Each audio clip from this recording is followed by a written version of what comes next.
ఒక చిన్ని పాప మేడ మీద కూర్చున్నది. మేడ పైన కూర్చొని పైకి చూసి ఏదో ఆలోచిస్తున్నది. అప్పుడే ఆకాశంలో ఒక మేఘాన్ని చూసింది. మేఘం దుఃఖంగా ఉన్నట్టు అనిపించింది. నీవు ఎందుకంత దుఃఖంగా ఉన్నావు అడిగింది పాప.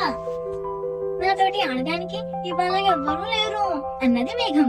నేను కూడా ఉంటుదాన్నే, రా ఇద్దరం కలిసి ఆడదాం అన్నది పాప ఉత్సాహంగా.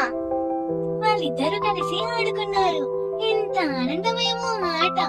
మేఘం ఆనందం పట్టలేక జోరుగా నవ్వింది. అలా నవ్వుతూ ఉంటే మేఘం కళ్ళు నీళ్లతో నిండడంతో వర్షం పడటం ఆరంభమైంది. టప్ టిప్ టప్ టిప్ వర్షం చుక్కలు పడ్డాయి. పాప వెంటనే కాగితంతో పడవ చేసి ఆ వర్షపు నీళ్ళలో వదిలింది. పాప, మేఘం ఇద్దరు వర్షపు నీళ్ళలో పడవ తేలిపోతుండడం చూశారు. వాళ్ళిద్దరూ ఒకరినొకరు చూసుకొని నవ్వారు.